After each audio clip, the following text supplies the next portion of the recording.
I'm just going to start this thing off.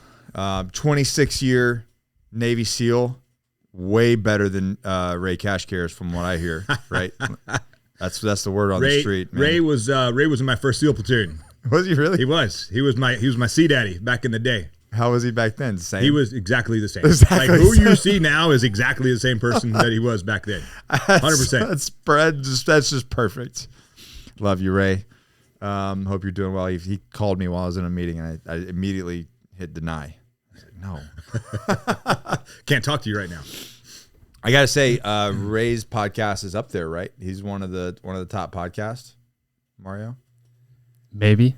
I don't listen to other Navy SEALs. I just listen to Will. Yeah, because Will's in the room. Yeah.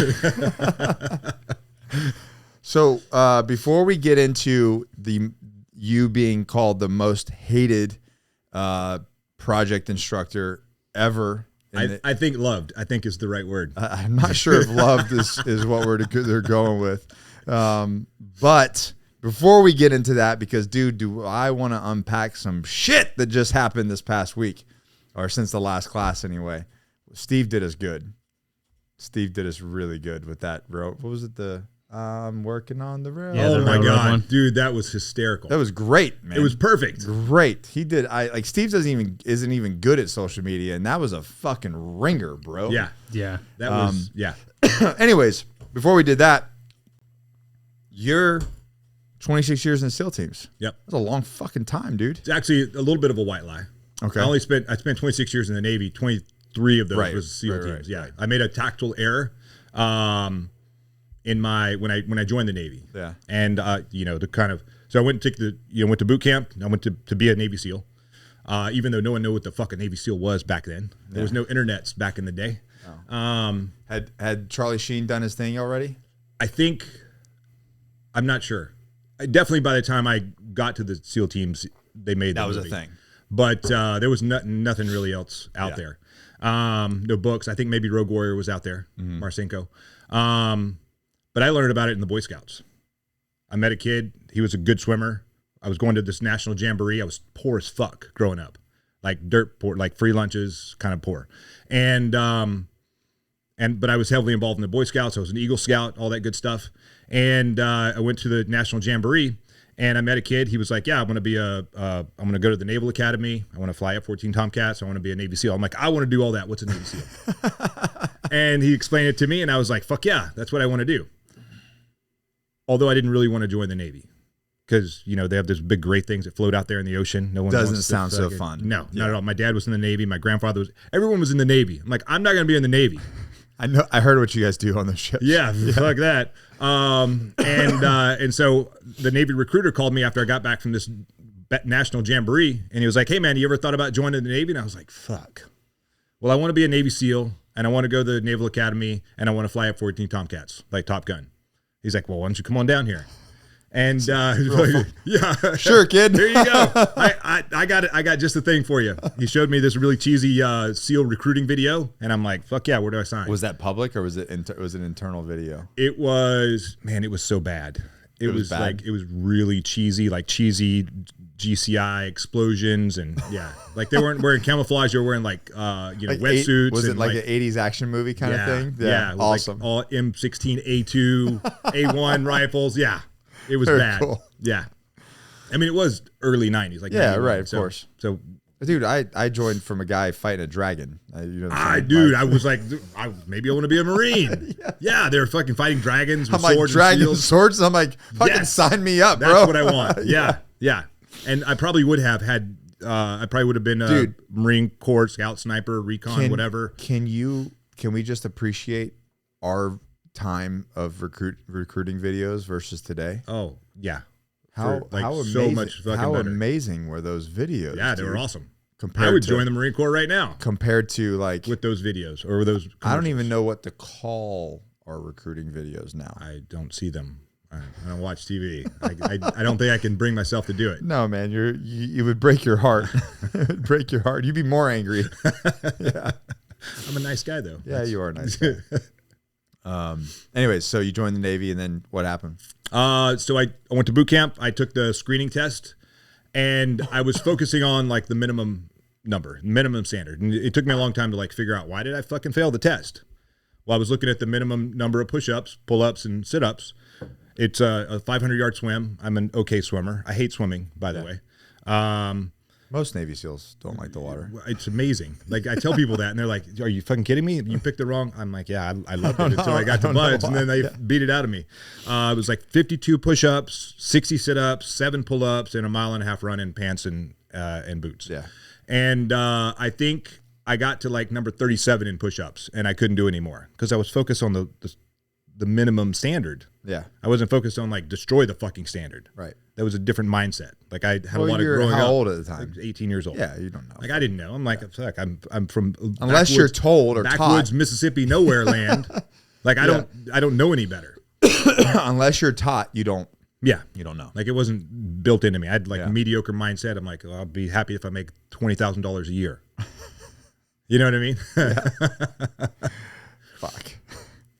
So many men. It breaks my heart. Anyways, it's true. And but you gotta learn it. You gotta surround yourself by the fucking people that are gonna instill those things. Exactly. In you. They're gonna hold you, raise you to a higher standard. And I think I started learning that in SEAL training. So what did you do before? What did you get stuck doing? Okay, so I ended up so the way the Navy works, it's a little different now, but the way it worked back then is you had to have a Navy job. Yeah. So I was a gunner's mate. My dad wanted me to do electronics. He's like, that's the future. I'm like, okay, check. So I picked a Navy job that had to do with electronics, pneumatics, and hydraulics. And so that was gunner's mate, so that could, have a skill when I got out or whatever. And then I went to that school. It was 6 months long. I learned all the electronic stuff. I learned that I had I thought I was a dumb kid. It turns out, I found out much later in life that I have ADHD and, whatever. Who doesn't? Right. Yeah. And I'm like, oh, I just thought I was dumb. But I graduated. What high performer doesn't have some sort of ADHD? fucking place, you know what I mean? And I walked into these like study groups, and I was high enough in the class when the class ended to go to another school. And I was like, okay, so 6 months, I've been in pretty good shape. I could go past it. I know I can like destroy the screening test right now, but I'm going to go take this other school for 4 more months in Virginia Beach. I was also lazy. That's the other thing. I was lazy as a kid.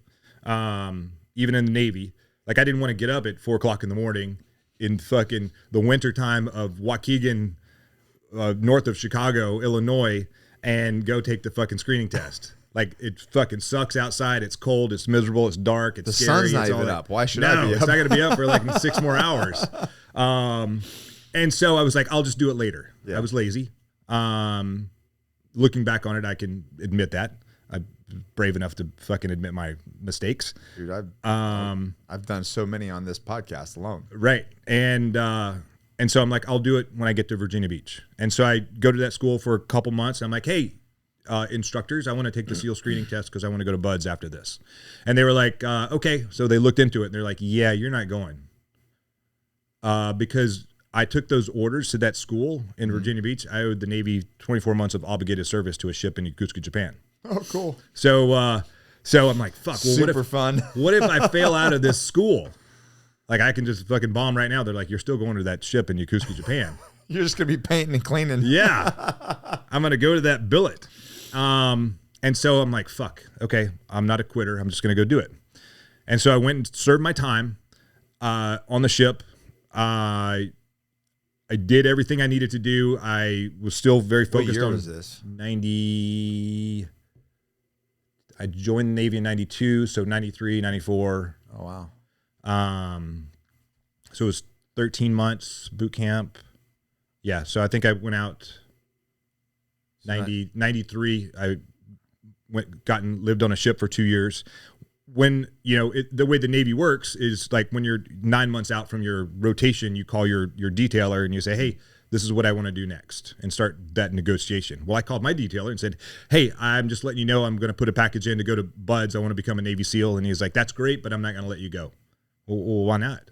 Well, that's because that school that you went to for 4 months over here, you're too critical to the Navy. Oh, shit. So I'm not going to release you. I'm like, well, I'll get out. He's like, fine, get out. Cool. Yeah, beat it, Roach. I was like, but if I go to BUDS, I might not make it, and you got me back. He's like, no deal. And so I'm like, fuck. Okay. So I called the SEAL detailer. I'm like, hey, here's my package. Am I good to go? They're like, your detailer has to release you. I'm like, fuck. So I waited 3 more months. I called again, and then I'm trying to use logic. He's like, no, dude, you're too critical to the Navy. I'm like, but the re-enlistment bonus for gunner's mate missiles for VLS technicians sucks. It's like $3,000, and the Navy SEAL re-enlistment bonus is $20,000. How are you telling me that they're the same? Like, this is more critical. He's like, sorry, I'm not letting you go. Fuck. Okay, so I went and got letters of recommendation. I'm like, I got to find out how to get there. And then we got word that the chief of naval operations, Admiral Borda at the time, was coming to our ship in Yokosuka, Japan. He didn't go to any other ship. He only came to our ship. And people are like, yeah, you know what? He's that guy that did the Seaman to Admiral program. He was an E1, and now he's the head motherfucker in charge. Yeah. And so he came to the ship. He gave his vision of the Navy. He was like, this is what I think. Does anyone have any questions? I raised my hand. I was like, yeah. I was the second guy he called. He was like, I'm like, yeah, I joined the Navy to become a Navy SEAL. I think I deserve a chance to go. My detailer said, I'm too critical. He won't let me go. Damn. What do you think? He turns to my commanding officer, and he was like, is he a good guy? He was like, yeah, he was a sailor of the quarter this quarter, like, employee of the month or something, because I did a good job right, sweeping or shining the fucking bright Got my light. picture right there. Yeah. Yeah. He's like, yeah. So he turns back to me. He's like, check, you'll be in the first class after your PRD. After that, the Master Chief Petty Officer of the Navy came down. He's like, took my name and social, and he's like, I tried it. The easy part's done. It wasn't for me. Good luck. I was like, fuck. So I called Washington, the SEAL detailer, that night. This was, again, before the internets. Yeah. Before Al Gore created the internets. And right. And I'm like, hey, man, have you heard anything about my package? He's like, what's your name? Branum. Yeah, we mailed your orders out this morning. I was like, holy fuck. That was like 3 hours ago. You didn't catch any heat for this? None. Zero. Do you know what would happen if you tried that shit in the Marine Corps? Like, it might still work, but you would have been lit on fucking fire by everyone around you. I let people know beforehand. I let it, like, I told my CO, I was like, hey, man, hey, I'm just so you know, I'm asking, like, and people actually told me to ask. They're like, hey, man, you're, this is a guy who's a common sense leader. Yeah. Like, people that are overseas. Dude, like, I had a common sense leader. I brought up some shit and on John Berthenol's podcast, The Real Ones. I told him that story. Bro, they lit me on fucking fire. They crucified me. And I was still right, and it still worked. Right. I got what I wanted. Yeah. Still crucified. So good on you, dude. But there's a lesson there, because I tell people all the time, like, oh, they say no. I'm like, dude, here's the deal. It's your career. Yeah. What do you... What's the worst they're going to say? What do you want out of it? They're going to say no? It's not their career. Right. It's your career. Yeah. Like, you got to go after and get what you want, and you got to figure out how to make that happen. Yeah, 100%. So you did. Yeah. And if that didn't work, I was like congressman, like president. I don't fucking know. I'm going to figure it out. Right. Again, mediocre kid from Mississippi who I don't know the difference. Consequences. So what? What are you going to do to me? Yeah. So yeah. So you did it. So eventually, then 6 weeks later, I'm off to California, started SEAL training, and it took me a short 13 months to get through that 6-month block of training because I got hurt, a handful of times. I almost got kicked out after the second time I got hurt. I remember so you go before board. So the first guy was like, well, you clearly didn't prepare well enough before you got here, so I recommend you to be dropped from training. I'm like, fuck. Oh, fuck. Second guy, I go in there, I'm like on crutches, and he's like, well, so-and-so recommended you to be dropped from training. I still haven't forgiven that motherfucker. He was a CO of SEAL Team 4. Do you know who he is? I do. Yeah, I know who he is. He was a CO at SEAL Team 4, and I still hated that motherfucker. I'm still hold a grudge to this day, and I don't hold grudges. You gotta let it go, Will. You gotta let it go. I'm like, hopefully we get in a gunfight. So the second guy, I'm like fucking crying. I'm like, dude, I can't leave. If I leave, then it's over. I may not ever get a chance to come back. Yeah. And right after that, Admiral Borda killed himself. Oh shit. And so I was like, I can't leave. And so he said, go stand outside. And he fucking left, and he went to some meetings. And he came back like, I'm like watching my class come in all wet and sandy, and all I want to do is be with those motherfuckers. I want to be weird fucking is that? gross and cold and fucking miserable. That's all I want right now. How weird! Like when you're there, you're like, God, I want this to end. I had a blast while I was there. Yeah. I mean, it sucks. Like, don't get me wrong, sucks, it fucking sucks. But I was like so fucking happy to be there. I was so happy. And then the guy comes back. Like, it ain't a ship and it ain't Mississippi. it ain't neither one of those. And like when we're running on the beach, and they're like, some of you don't belong here. Some of you belong on that big gray thing out there in the old water. I'm like, not me. I did my time. Yeah, and actually, I think, so I was. How old were you when you started Buds? I think I was 21. A little bit better. When I got there. Big difference in 18 and 21. Yeah. And people don't really understand that, but there's a level of maturity and understanding of like doing hard things and like gritting it out, not making like permanent decisions off temporary pain. Yeah. That happens between 18 and early 20s. Yeah. I was just happy to be there. Yeah. Like, this is a dream. Like, what do I do when it's done? I don't know. But like, we'll worry about that when it gets a lot harder. It gets a lot harder. It gets a lot harder. This is actually the fun part. Right. And so I was just like, I'm like there in his office, like fucking tears, snot bubbles, the whole 9 yards. And I'm like standing outside on my crutches. I watch my class come in, and I'm like, I just want to be with those fucking dudes right there. Like, I started bonding with them. And he comes back like 4 hours later. He's like, what are you doing here? I said, you told me to stand outside. Like, I'm fucking standing here till the fucking tomorrow if I need to. I don't care. This is my new home. this is where I live now. He was like, oh, okay. Well, then go check in, and you'll be in like, go heal up, and you'll be in the next class. So I'm like, check. So I went and checked into like the holding facility, the holding group, and did all the rehab stuff. I still did not heal up.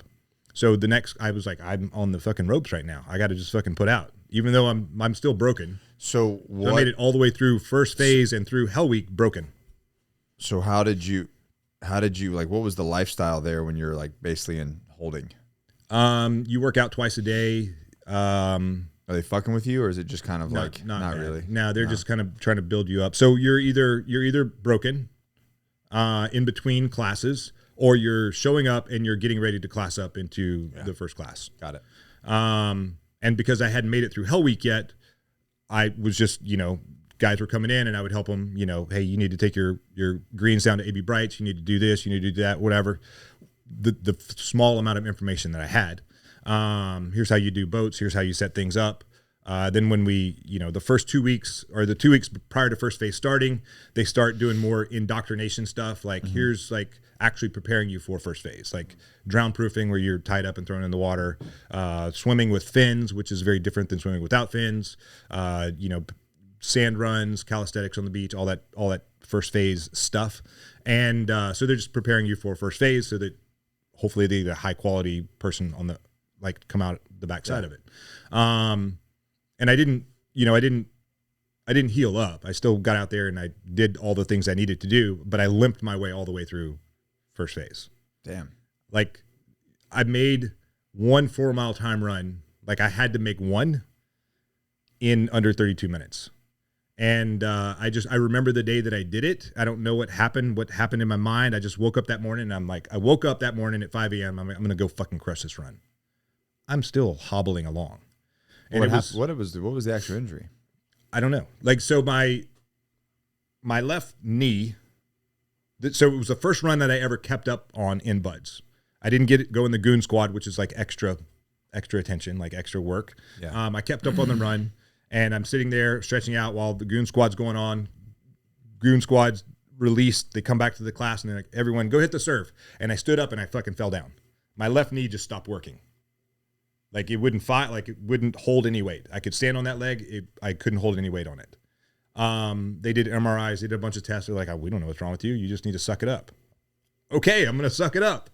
So that's really how I got through. And that, that one, I think it was a Monday or Tuesday. Does it bother you now? No. It actually stopped a Thursday of Hell Week. It started working again. It's fucking weird as shit. Like, I'm like, what's wrong with my body? I have no idea. All of a sudden, I'm like, I can keep up now. I wonder if it was just, and I saw this a lot in young guys, and it happens a lot now, that if you're not really an active kid, up and coming through life, and I don't know if you played sports or did anything like that, but if you're not an active kid and all of a sudden you get thrown into a ton of activity and repetition for a long period of time in the military training, they just kind of like have these weird like crumbling. It could Their body totally just, could have been. Their body just can't really handle the volume. Could have been. I mean, I had a broken ankle at one point, which was another funny story. Like I rolled my ankle, and the On the sand. in the sand, Yeah. and this was the first time I got rolled. And I showed up the next like Monday morning, and I'm like, I just don't have any power. Like I don't have the power in my jumping, like doing the dirty name and stuff on the obstacle course. So I went to medical, and I remember she was a female EOD PA, and she was like, I think you're fine. You probably just need to suck it up, but we're going to send you for x-rays anyway. And so we went to get x-rays, and there's like an inch chunk of bone that was broken off from the bottom of my ankle. That bone that goes all like on the outside. Yeah. And she came back and she was like, I'm sorry. She apologized. Your ankle actually is broken, like very broken. And we're going to like roll you and put you in a cast. And it was an air cast. And after a couple weeks, I could do everything I needed to do. Yeah. I was still on crutches. But I was able to, I put this air splint thing in my boot, and I had a carbon fiber insert. Oh, so you kept going. I just kept going. I mean, I didn't like going back. I'm like, shit, wish I'd have just like gone through training like that. I would have been fine. Yeah. I would have been good enough. But you took a pause. They rolled me. Like, they're like, you have a fucking broken bone. You can't keep going. Yeah, so I recovered from that. And then the right type of guy that graduates when you're in that, you're like, fuck that. I'm just going to keep going until it falls off. But I didn't know any better. Yeah. I was whatever. The second time when I'm injured, I'm like, shit, I should have just stayed in the fucking class and just fucking sucked it up. But whatever. I ended up going to the third class and then making it through Hell Week. And I learned some really valuable lessons in Hell Week. And one of them was, that was really where I really learned about, if you don't want to be here, get the fuck out. Mm-hmm. You're bothering me. Like when I first got there, I was like, no, man, stay. Come on. Let's fucking do this together. I bonded with people. Well, I'd been there for like 6 or 8 months at that point. You don't want to be here? Get the fuck out. You're slowing me down now. I'm trying to get through this. And this really culminated during Hell Week. And I remember watching one boat crew win everything from Sunday night through Monday. I'm like, what are they doing? Why are the guys that I'm with like fucking quitting and not wanting to put out and not wanting to fucking keep up? And then Monday late afternoon before dinner, we had lost enough people, so they reshuffled boat crews. And I'm like, I want to be in boat crew 3. Those motherfuckers are winning. I want to see who's in there, and I want to be surrounded by winners. And so, you do boat crews by height line. So I was like, 1, 2, 3, 4, 5, 6, 7. 1, boat 1, 2, 3, 4, 5, 6, 7. 1, 2, 3, 4. I'll be number 5 in boat crew 3. If I'm not tall enough, I'll pile some fucking sand under my feet to make sure that I'm the right height. 6, 7. I don't care who else it is. And when I got in that boat crew, I was like, there's no superstars here. No. Everybody was average as fuck. They're just working together. And they just had this unspoken, like, we want to win. And it didn't matter if we were going to the chow hall or we're doing a race. Mm-hmm. Like, if we started in the back of all the boats, by the time we got to the chow hall, we were in the front. Everything we did, we wanted to win. And that was the first time I had really been surrounded by winners, like people who just wanted to fucking win. Yeah. We don't care the cost. We don't care the price. And there were times where I certainly felt sorry for myself. Like if my stomach hurts, my legs hurt. Oh my God, I don't want to keep up. But I knew if I slowed down, that I slowed the whole fucking boat crew down. And I couldn't do that. I couldn't do that. Like I have to fucking put out. I have to keep up with them. So they brought, like, that was my first experience of like having other people like bring me up to their level. They didn't know they were bringing me up to their level. I was just like, I'm not going to let you. Yeah, but the reality is, if you've gotten some of their psyche, it was probably the exact same for them. Right. I'm sure everyone in there, everybody's thinking the same point. shit. Yeah. You know what I mean? Yeah, So you're like, and we all just sort of meshed together. But you're like, I can't because of Will is pushing out. So right. And I was for sure, they knew that I was gimpy as fuck. Like there was no question. I was taking. They're like, he's broken if he's doing it. I'm right. If I stop, I'm a little bitch. Right. I was taking like 1,600 milligrams 3 times a day. Yeah, bro. We cheer those up. Ibuprofen. Fucking Skittles, like, bro. Yeah. Like every meal. That's why I don't do that shit anymore. Yeah. As little as possible. I'm done. I hit my allotment for my life. Right. And then in second phase, so I got rolled. So I made it through Hell Week, but I had stress fractures from all the gimping around I did. So because I'd made it to a major milestone, they rolled me to the next class for stress fractures. Second phase which actually is harder than first phase, in my opinion. It's dive phase, and it's where you do all the underwater like jujitsu. That shit stuff. fucks people up. And so I was a weird that for me, that portion of training on our side, I was a sadist. For some reason, I liked it. Yeah, that was the one. Hated it. Yeah, that was the one thing. I got a weird. I don't know. I got a weird chub off of it for some reason. Bring it, bitch. Yeah, I was like, you got like some good it. lungs. I've got micro lungs over here. Yeah, not anymore. But then I did, and they would come down and they would, do the water jiu-jitsu stuff, and I'd be like, yeah, fuck yeah, hit me harder. It was weird, dude. Yeah, I'm a fucking weirdo. I was like out of breath before they even finished. I'm like doing this. I'm like like this. I'm like funky chicken. I'm like. And he's still fucking tying knots in my shit. I was fucking. I was like, dude, I was messing with people who would, the safety guy that has the hose. I'd be like, dude, you want to suck off another man's hose? Fuck that, bro. I'm never sucking another man's hose. And I would just like rack on my own guys. But for some reason, that was just like my thing. You know what I mean? Awesome. I was into it. It's weird. And then we're all a little weird. I know, right? And then a bunch of guys, like 5 of the 7 of us, ended up rolling into the next class. Wow. And then about once a year, the second phase instructors will break out the boats that you used during first phase. And because you fucked up and you did stupid shit. And they're like, we're going to go fucking hammer you. Yeah. And, put your masks on, fucking sea bag half full of sand on your back, and fucking carry boats up and down the beaches and run races. So we're doing this again. Right. Cool. And so we started off all in different like boat crews again. And then at some point we ended up like the 5 of us ended up in the same fucking boat crew. We just sort of gravitated back to one another. Like, let's just do, like, hey, I know you. Hey, I trust you. Hey, we know how to win together. And then we started fucking winning again. Yeah. And so I was like, again, reinforced, like be surrounded by fucking people who want to fucking win. Yeah. Like those are the people I want. The only people I want in my life. The lesson there is ditch your loser friends. Yes. For fuck's sake. Yes. So yeah. Awesome. And then eventually graduated and went to SEAL Delivery Vehicle Team 2, where Ray Cascare, former Navy SEAL, was my sea daddy. Yeah. And he taught me a bunch of shit. And I learned how to live on a submarine, which is fucking terrible.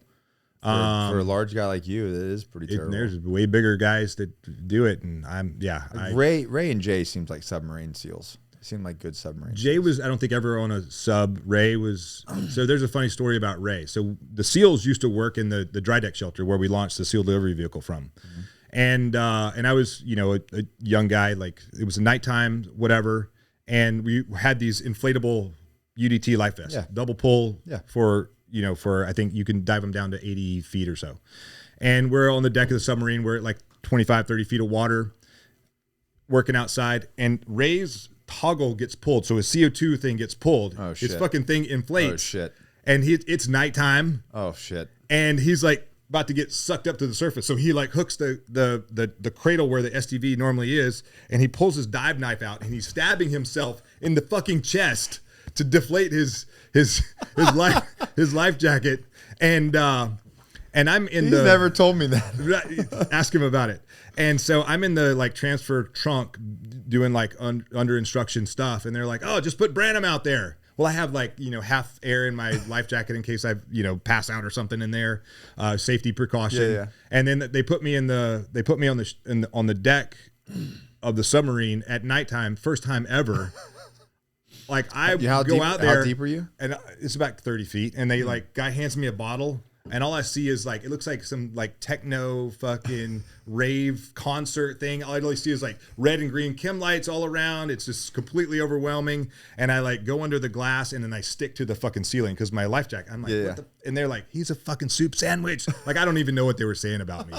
And they were like, get him back in. He's never been on deck. Like, yeah. So anyway, I was, I had some lessons learned. We all in do. my youth. I have my own stories too, as well that are super embarrassing, and that's for your podcast when I go on there. So once you got done, how many different teams were you on? So I was on the SEAL delivery vehicle team twice. So the first team and the last team I was on were both in Virginia, and then lastly in Hawaii. And the reason I went back to the SEAL delivery vehicle teams was because they were doing stuff that they wouldn't tell me. Yeah. Or said they couldn't tell me. They're like, you don't have the need to know. Yeah. I'm like, I have a top secret clearance. Like, you don't have the need to know. You don't have the clearance to know what we're doing. You're I'm like, I'm going to fucking know. I want to know. Yeah. And so I went out there and I saw what they were doing. And it's like the strategic importance of the mission is pretty badass. It is not a sexy mission. There ain't nothing sexy about it. No one joins the fucking SEAL teams to do that. Dude, mission, here's the deal with all of it. When it comes down to this, it all looks really sexy on TV. All of it. Okay. When you really do it for real, it ain't that fucking sexy. Now there's like you have like, this is your career. Like this much of it is sexy. Yeah. Like maybe. Other than that, 98% of it just fucking sucks. Yeah. And I always I love the movies how these guys are like all snooping through the woods and this and that. And I'm like, have you ever patrolled in the woods on pissed fucking off nods? by the time I get there. Yeah, like on fucking nods. It's not fucking fun. No. It doesn't look that cool. There's no trails. There's no nothing. Yeah, right. Tripping and falling down. Especially in fucking, you're diving and, with the Mark 25s and you get to a dock or something and you're 15 feet below.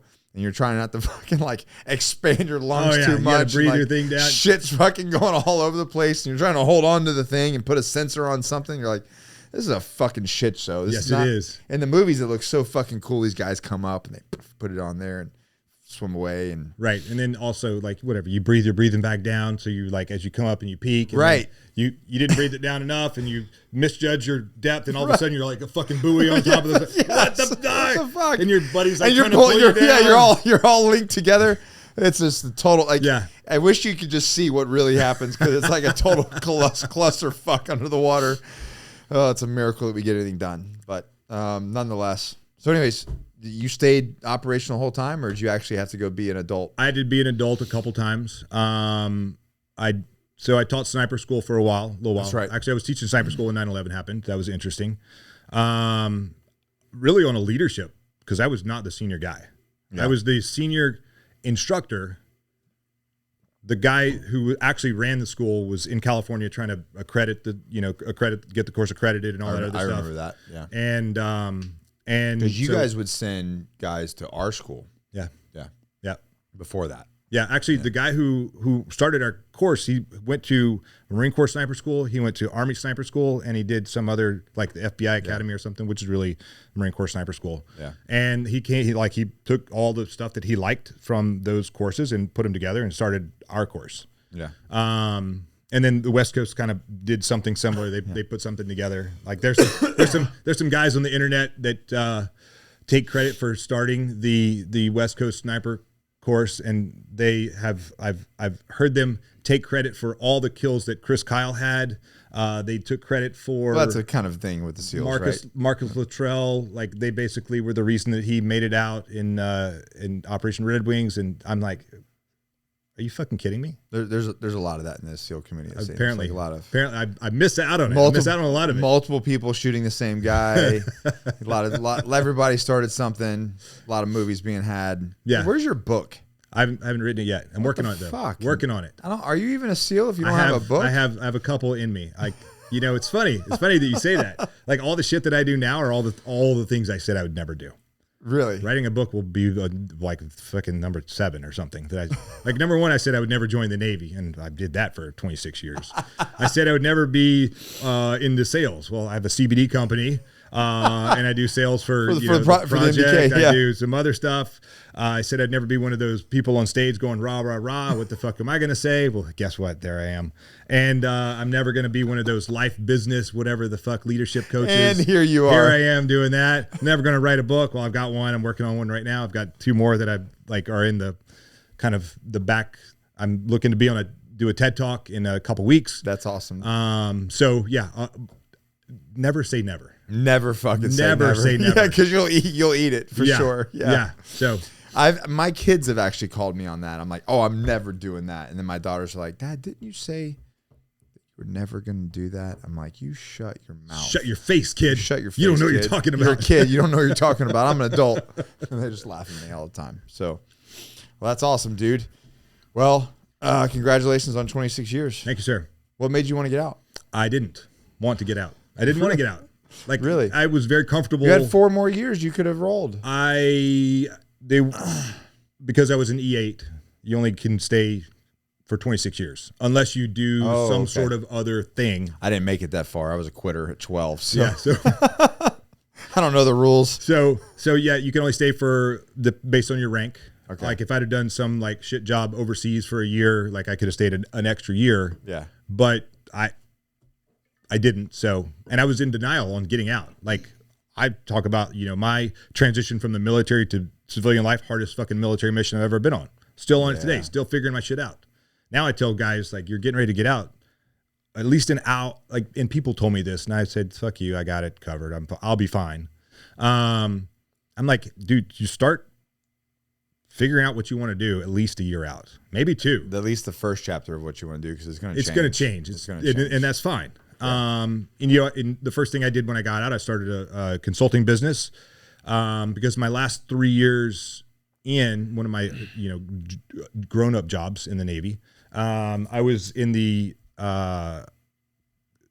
N8 shop, so I did all acquisitions for. Before that, it was at the headquarters in California. I did combat uniforms, camouflage patterns. I did winter combat uniforms. I did body armor. I did helmets. I did eye protection. I did headsets, tactical headsets. I did everything that the operator uses, minus the radio and the gun. Mm-hmm. Like I outfitted the operator and part of that was like, I'm still an operator. I'm going back to a team after this. Yeah. I want the best shit out there.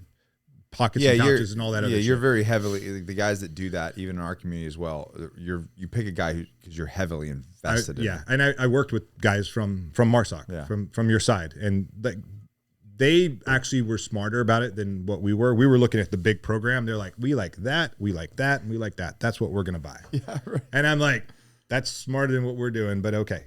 And so then I did it again on my last 3 years. In addition to that, we have a system in the SEAL teams called the Operational Deficiency Report, ODR. Mm-hmm. And so basically, it doesn't matter if you're the most junior guy or middle or senior guy at a team. If there's an operational deficiency, whether it's equipment, TTP, tactics, techniques, or procedures, or anything else, that you can write a report. It goes up the chain of command. It gets adjudicated, and then works its way up to WARCOM. And now it's not a requirement, but it's an operational deficiency. And people can read them. Right. Yeah. And so we had a bunch at the headquarters level in Hawaii, and no one was doing anything about it. And so I rolled into that shop, and then my new boss rolled in, and he's like, "Hey, we got all these things. We either need to do something about them or just say that we don't actually need that." And so I'm like, he's like, "Who wants to?" I'm like, "I got that one. I'll take that one. I'll take that one. I'll take that." Like I just took a whole bunch of them. And, out of that, I went and found $16 million of other people's money to solve these operational deficiencies. So we created like quantum cascading lasers for certain wavelengths of light that, we would use in emergency situations, underwater communication stuff, inflatable sled technology, drop stitch.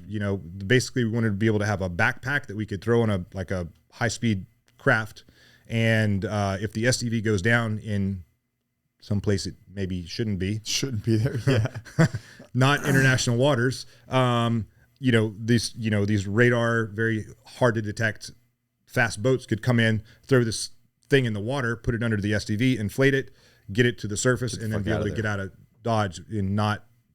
It's actually really smart. Put a big signature out there. Yeah. And we had we were working on a hard one that was pretty well hidden, but also an inflatable one. Mm-hmm. So just kind of in more extremist stuff. And so I went out and found people's money, other people's money, and so I was going to turn that into my next gig after I retired. And what I found is most people in that industry, they had already been burned by consultants. And so it was like, I told people I'm a consultant. They're like, "Fuck you, go suck it, Trebek. We're not talking to you. We hate consultants. Like, they get paid and we get nothing." I'm like, so I had to I did all right in some of the stuff, but I was for sure not happy. I'm like, this fucking sucks. And I live on a rock in the middle of the Pacific Ocean. So my network is very hard to, not the best. And then I was struggling with baggage. Yeah. And 26 years of garbage. Yeah. And you know, maybe some not so awesome relationships that I may have been a part of. Yeah. And that we collect along the way as well. Yeah. And so I was drinking myself to sleep at night, fucking glasses of vodka. I'd heard about this molecule called CBD, and actually Ray gave me my first bottle of CBD. No shit. And I was in Virginia going to court, ex-wife for the 800,000th fucking time, still going to court with her. And I had lunch with Ray because I hadn't really talked to Ray in years. And I'm like, hey, when I finish here, I'm going to go see if I can find some CBD because maybe what you have in Virginia is better than what we have in Hawaii. I have no idea. He's like, oh, if you want CBD, I've got some at the house. We went back to his house. He gave me a bottle. I used it that night. I used it for that 30 days. Maybe I was a little less pissed off. Maybe I wasn't. I don't really know. But what I noticed is when I ran out of that bottle is things that weren't bothering me for a long time started bothering me again. And so when I kind of did a little more introspective work, I was like, maybe it was the CBD. And so I tried a different brand. I had similar results. And so to kind of like visualize it. So water boils at 212 degrees. I was probably living my life at 210 degrees and I didn't even fucking know it. Yeah. And so I went like CBD. It took me from like 210 to 205 to 200 to 195 to 190, maybe 185. I got out of that red zone and I was able to just have better positive self-talk. And then, you know, then I started a CBD company. I'm like, oh, that's fucking awesome. Like this is my new mission and my new purpose. Cause you know, when I got out of the military, I'm like, I lost my purpose, my mission and my team. And I had a fucking badass mission, purpose, and team. Yeah, of course. And then I'm like, fuck, what do I do now? I'm lost and whatever. So I'm like, I'm a shitty consultant that nobody likes. Right. No one likes fucking consultants. So clearly that's not where I need to go. And so what I was doing for that consulting gig was I was just reverse engineering it. Like I had the contacts, I had the end user. I just needed companies to bring me technology that says, hey, I got this thing. I want to sell it to the government. But maybe it's for the military. Well, let's look at it. And maybe it's not ready for prime time. I can go find millions of dollars in R&D funds to make it ready for prime time. But then I'm like, oh, fuck, CBD, that changed my life. Maybe it can help other veterans, other first responders, other people, period. And so I started regulate. Yeah. And so I started drinking less. Again, I didn't realize it. It was just something that just happened after taking CBD. Started the company. It's funny. Like I met the girl that basically pulled my man card from me. Like at Bedros's event 4 years ago in San Diego. Because he had like this Q&A sort of hot seat, and she had a CBD company. She was putting CBD into kinesiology tape, like rock tape and things like that. Oh, I had heard about that. Yeah. And all I knew was like CBD girl. So I followed her, kind of stalked her like after the event. And I was like, hey, you're the CBD girl, right? She was like, yeah. I'm like, yeah, I want to do CBD also. Like I wanted her to hire me. Maybe she's my new mission, purpose, and team and whatever. And she was like, so you want to do A to B, B to B, or B to C? I'm like, I don't know what those letters mean. I want to do C, B, D. And she was like, well, just start your own CBD company. I said, I don't know how to do that. She leaned in and said, you are a Navy SEAL. You can figure it out. That's what she said? So I politely asked her for my man card back. And so she gave it back to me. You're like, I'm like, you are actually right. don't I forgot give that about shit up again. I forgot about that. Yeah. So then I started Naked Warrior Recovery. It's a fucking hard industry to market. Yeah, we've talked about it a lot. And so I hired Bedros to help me. I've hired Sharon Srivatsa also as a business coach. And both of them are like, hey man, why aren't you coaching? Why aren't you speaking? Why aren't you doing these things? Why aren't you doing that? Because I said those are the top 7 things I'd never fucking do. Yeah, I said, what the fuck do I do? So anyway, from coaching with those guys, I'm like, now I speak and now I coach and now I sell CBD and now I sell the project. Now I sell a lot of stuff. Yeah. So talk to me about so it's actually funny. I've gotten guys that I obviously coach as well.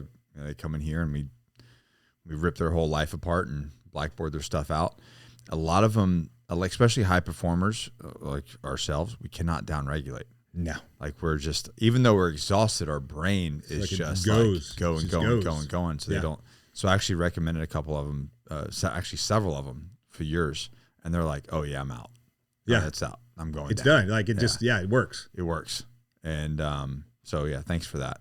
So yeah, thank you for sure. Get naked. Get naked? Get naked. Get naked. Talk to me about getting naked. Get naked. So when I talk about getting naked, originally I was afraid to use that sort of tagline because I was like, oh, maybe it's a little too risque. Well, guess what? That's what actually gets people's attention, and that's what you want. The marketing. It was originally about like taking my ego off, taking that armor that I was fucking carrying around, take it off. The badass Navy SEAL stuff. It's no, it's the stop trying to be a fucking badass. Yeah, you don't like. No one cares. No, you didn't. No one cares. Yeah. You're not gonna find healing that you need if you keeping people at bay. Yeah. So really, we put on armor when we go into combat, when we go into harm's way, because it's what we need to do. It saves our life sometimes. Or if we're instructing the project. Or yeah. And but when we come back, we take our armor off. We just hit the showers, get naked, whatever, and rest and recover, get ready for the next mission. Well, in life, we don't do that. In life, we fucking we feel like we're attacked. Someone might be tapping you on the shoulder like this, and it's not a big deal. If I do that for a week, I'm gonna have a bruise. You're gonna have a bruise on your arm. If I do that for a month, you're gonna have like the fucking soft winter breeze comes by. That's gonna hurt your arm. Yeah. And so a lot of us have that damage, so we feel like we need to be fucking armored up all the time. Well, we don't. We can take our fucking armor off. We can, relax and like trust other people. Yeah. Don't trust everyone, but find people that you fucking trust. And like take that armor off. You find the winners, the boat crew. Yeah, exactly. That you can like be naked around. Yeah, figuratively. And then it maybe whatever. However it works it's 2023. It's cool. Yeah, it's cool now. And then naked is also an acronym that I talk about from stage. And the N is for never quit. The A is accept failure. The K is kill mediocrity. The E is expose your fears. And D is do the work. And I actually, even though I came up with the acronym and all that other stuff, I still go back to those things. Like sometimes I focus more on like exposing my fear. Other times I focus on killing mediocrity. Sometimes I'm like, fuck, dude. It's like a self check. Right. Yeah. Or do the work. Like I had a conversation earlier this week. Like, are you fucking willing to do the work? Like someone was saying that to me and I was like, fuck. Yes, I think I am.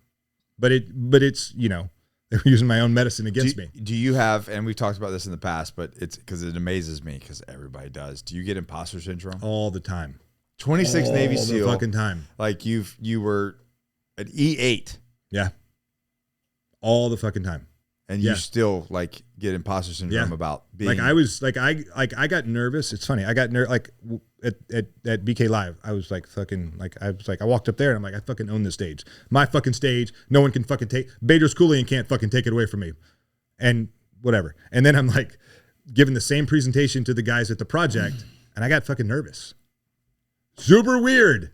Right? It doesn't make like there was a fucking camera guy right there, and I'm like nervous because the camera guy is fucking taking pictures of me. What the fuck? Leighton's waiting for you to say something. Yeah, right. You know what I mean?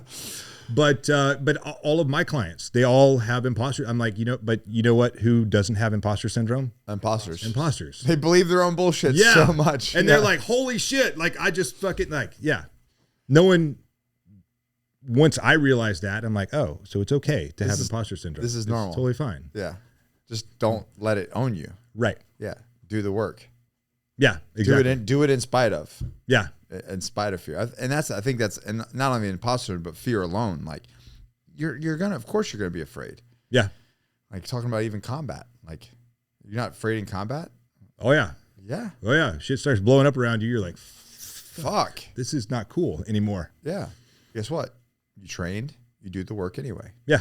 Show up regardless. Keep moving forward. Keep moving forward. Yeah. And that's and any performer out there is I'm just like, guys. And the problem what sucks is when they get imposter syndrome, so they don't do it. Yeah. They don't make the call.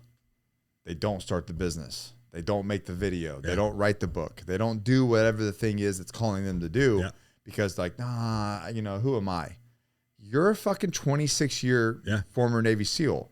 That's who the fuck you are. And you're like, but. Oh, but they told us not to advertise the nature of our work. Oh, they took all that shit just like swirls around. It took me a long time to even. Our community is real bad. To say anything. Our community is so bad. So bad. You step out of line. You step out in the light just a little bit. Who the fuck do you think? Silent professional, motherfucker. Yeah, you don't pay my bills anymore, so you can't say that to me anymore. And the thing that I had, and I did that, I still got burned anyway. And that's when it hit me. I was like, wait a minute, I did all the right things the way that they told me, and I still got fucked. So Let's do my own thing. I'm gonna do my own thing. Yeah. Guess what? Fucking And I have watched you do that, and I'm like, it's fucking inspiring. I'm like, fuck yeah. just fucking do it. Yeah. Because it's no matter what, they're gonna we know they're gonna talk shit regardless. Right. Talk as much shit as you want. I don't care. You know what? I'm gonna go cash some checks while you're talking shit. I'm gonna cash checks, and I'm gonna go home and bang my wife and Yeah. and serve my community, and you can keep feeling sorry for yourself. Anyways, so yeah, no more imposter syndrome. Just fucking go do the thing, live your life. But my analogy was like, you would never tell a doctor or a lawyer that you do this amount of time, and they're like, okay, I'm gonna go to this other clinic or this new profession or professional athlete, whatever, and say you cannot talk about what you did. What? That's all you got, bro. Yeah. Like if you were in the military and you were in special operations, especially with us that got in young and then got out when we're older. Yes. You know what I mean? There's a gap in my resume. Yeah. 26-year gap. What were you doing? I can't tell you. Can't tell you. Like get the fuck out of here. Yeah. You know what I mean? And you just don't do that. But this community, this thought that like you have to be this silent professional, and you can do it. There's good and bad ways to do it. But dude, you own that shit. You went to Buds. Yeah. You got a fucking trident. Yeah. What's the percentage of people in the United States that have a fucking trident on their chest? Yeah, that's not a lot. Get fucking bent, assholes. 0.0 something 000. Fuck it, just a lot of zeros. A lot of zeros after that point, right? Like, and that's the biggest thing for me is like, you didn't do it, and the only person's hating on it is other people wearing the same fucking thing. Yep. Like, dude, and they do it while they're in, but when they get out, they're like, oh, maybe shit. I did it when I was in. I'm guilty. Oh, I'm guilty. I'm guilty. So am I. But whatever. But I've learned because you don't know. Yeah. You don't know what you don't know until you get out and you're like, oh shit, this entire adult life of mine is all I have to go make a whole new life. Yeah. Now, obviously I've I started with like the guns and the training and the typical like. Sure. So I was like, I guess this is what we do now. This is cool. This is pivot. This is cool. And then thank God my wife was like watching me one day on the range teaching people. She's like, Do you like this? No, people are idiots. No, I'm like, no, I don't like this. I'm fucking miserable. She goes, you look really miserable. She's like, maybe we should do something else. And through doing and starting businesses, of course, I found my own way. But God, that was miserable. But that's a process. That's a that whole is process, a whole all in its own process into its own. Yes, it is. And you know what? It was good that I did do that because it. You learn from failing. You learn from doing the things that you're not good. Yep. And like, okay, well, I know what not to do now. And then you find through that journey, you're like, oh, I'm really fucking like this. And I think that's like the super important thing that you said is like you just go and you fucking fail. Yeah, you can't be afraid of failure. You're never gonna do it. Yeah, you're never gonna find it sitting still, are you? No. You got to walk the yellow brick road to find the adventure. Yeah, you have like failure. Like that's just part of the process. Yeah, and you got to be okay failing a lot. I think a lot of our own guys too, or guys at least in the military, first responder, like we're programmed so much that failure is final. Like failure is like you're not allowed to fail. When really it's just feedback. Yeah, exactly. It's a tuition payment. Yeah, and that was something the same with me. Like I would like where my failure would like crush me. Well, that's also part of that imposter syndrome. Then you're like, "What? I'm so and so. I fucking did these things, and I failed. Like, how I failed at like the simple fucking task." Oh, dude, I've like over and over. Marriage failed, business failed, finances failed, bankruptcy, all of it. Like I don't have bankruptcy, but I got all those failures. Maybe I'm just shy of bankruptcy. I've got the fucking lot, bro. I've got it all, and that's the thing is once you start doing that, you're like, well, now and you really lean into it all. It becomes compounding interest. Yeah. So like now you're starting like, oh, when you do something, before I started Johnny Slicks with Johnny, I had already had all of those failures. Right. So he shows up, we partner, and I'm like, this is what we're going to do. Just trust me. Yeah. And he was like, got it. You know what I mean? I don't need to be the boss of anything. You know what I'm saying? Yeah. Got it. And then look what happens. Yeah. Right. But if I would have done that when I got out, it would have been a fucking colossal shit show. Right. And if someone had been like, Nick, just do this. You're like, fuck you. I know what the fuck I'm doing. I know what I'm doing. Yeah. Yeah, sure. Mind your own fucking business. Yeah. But because of all those tuition payments, the learning curve is smaller, and you're like, you know what not to do. Yeah. So you might not know what to do. Yes. But you know what not to do. Thomas Edison, more than 10,000 ways to not create the incandescent light bulb. Right. I remember you talking about it in your speech. Yeah. Yeah. Like, that's a valuable lesson. Right. Yeah. So, oh boy, here we go. So I'm gonna play you something. Are you ready? Can't wait. Can't wait to hear this one. It's really good. It's really good. This is going to change people's lives. I just gotta find your face. Here it is. What the fuck are you doing here? What are you doing here? Why are you a disappointment? I want to know. Stop wasting my fucking time or quit. Did you hear me today when I talked about expose your goddamn fear? Expose that shit. It doesn't do anything, any fucking good in your fucking head or in your heart. Put that shit out in the world. You think that I haven't dealt with fucking trauma? You think that Steve hasn't, or Nick, or Bezos, or any of us that are fucking out? I mean, you're just. Why are you yelling at everybody all the time? There now. Back. Look how quiet and calm I am. It's like bipolar or something. I love it, but they said that you are the meanest. Your meanest instructor. Look at this. They're just having a good time. Is that Just hanging Mario? out, surfing. Yeah. Yeah, that was my class. That's Mario. That's my class. Just surfers in the background. I love it. What did you think of old instructor Will when you were at the project? You were like, he's an asshole, Dude. So did you get like flashback, like post traumatic stress when you walked in the door? when he walked in the door, Yeah, but he's just a giant teddy bear. he is a giant teddy bear. No, he the thing is too is like we always talk about it. You guys are completely different off camera, but or like not off camera. You guys are the same. You guys have the same fire in you, like always, and you guys will instill the same lessons in everybody, no matter how you put out. Right. But yeah, it's different not seeing them in black shirts and then now. So it's a little different. It's like it literally is like you just wear it's a hat you wear. Yeah. For a purpose. Yeah. Yep. Exactly. But that first video, so interesting thing about the project, and I talked to Mario about this after, and I just want to throw up some comments. I can't wait to hear the comments. But as instructors, and I'm sure you can back me up on this, we see things in guys that they don't see in themselves. Like that young man right there, and I know that he's done some more work. Yes.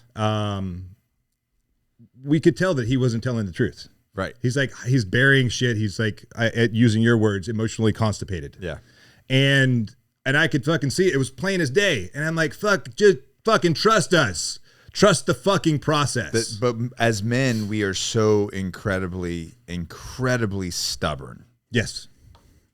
No doubt. And I don't think people really understand how stubborn we are, or how stubborn, and even the guys that are hating, like how incredibly stubborn they are. Sure. To where like if you really wanted to like unpack some trauma and unpack some bullshit, bro, the reality is all of us needed to get it beaten out of us. Yeah. Like sometimes sitting on the couch fucking playing the violin ain't gonna cut it. Nah. Like we're too smart for that. No. Mm-hmm. You know what I'm saying? Like why did you go? Let's just I mean, I think we talked about it on your podcast, but why did you go through? So I definitely had some things to unpack. I mean, I had a lot of imposter syndrome, which I think you guys talked about to me at the project. And it was like, I remember you guys saying, so I don't remember who it was, but one of you two said, dude, there's so much potential in you. And I don't know, I'm like taking credit for that. Yeah. It might have, yeah. So I remember getting said that, and I was sitting in the van waiting for FTX. And I was just like, hey, I don't remember if we had hoods on or not, but I was just like, I just got pissed because I was like, fuck. And everyone was like, what? I was like, dude, everyone fucking says that shit and it's starting to piss me off. But the thing is too, is like, yeah, there's so much more inside of me that I wasn't letting out. Yeah. And I mean, I'm still working on it too. Like, I think you probably see it sometimes too. But there's a lot of the trauma from my shooting and stuff like that too, that I kept inside. Because I mean, a lot of it is the same thing in the military. It's like, oh, well, something happens, just fucking suck it up. And I remember them saying that to me. They were pretty much saying that to me. They were saying, you know, if you want to take more time off, you have to get anxiety medication and all this other shit, or just suck it up and come back. Like every time I would see somebody at the precinct, oh, when you coming back, Buttercup? Like, okay, fuck off. How about that? I just got shot like 3 months ago. So yeah, it's a lot of unpacking trauma, a lot of potential that I didn't see in myself. And just breaking that barrier of like, there's a ceiling. Yeah. There was a ceiling I was hitting constantly. And what's crazy is like, and like we saw it with 8-Ball. Yeah. Like, it was like, wasn't that a beautiful moment? What people don't realize is like that video got a lot of hate, but that was the moment that he said, fuck it. Yep. And he just let it all out, dude. And he was able to be his true self without any fucking burden, without any bullshit, you know. Anyway, so why are you an asshole at the project? I don't know. I didn't know I was. I didn't know I was an asshole until I got that feedback. It was funny, like they kind of rank us at the end, and they're like, okay, so biggest asshole, but what did the guy say? And I forgot his name. Yeah, you're always up at the top. Asshole, but also what he said, but also like an angel. And I was like, I'll take it. I'll take that. I don't know what that means, but okay. I'm and you know, it's funny when I'm like on some of these sales calls for the project, I'm like, I'm not going to be your friend there. I will be tough love. And I've had feedback where, you know, guys are like, yeah, you think Steve is the mean one, but you'd see Steve mean the whole time. And me, I'm just Steve's so consistent. Yeah. You know exactly what you're going to get with Steve. Yeah. And yeah, when I walk up, you don't really know what you're going to get. It just depends on the situation. Like, are you fucking up? How are you acting? Are you fucking up? Well, I'm going to deliver. And if you're like, maybe I just want to get to know you. So I want to talk about this because one of the biggest things is like, oh, these guys are paying this kind of money to do this sort of thing. And why don't they just join the military? Well, was it you that brought this up? Somebody brought it up, a great comment. And I was like, damn, that's actually good. So it's not the same thing, because when you leave the military, not at all. No, I know that. Yeah. But specifically with trauma, when you leave the military with trauma. Yes. When you leave the project, with dealing with your trauma. Yes. Mm. Yeah.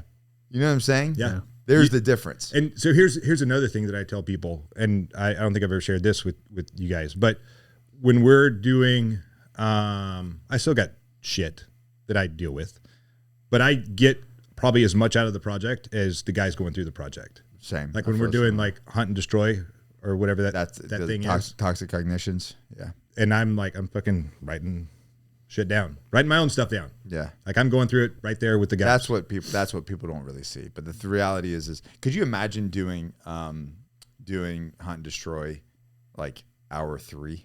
No. They laugh at you. What are we doing here? What is this? Yeah. This is fucking kumbaya bullshit. Yeah. Yep. Yeah. What would you have done at hour 3 if we were like, okay, we're going to talk about the hardest thing that ever happened to you?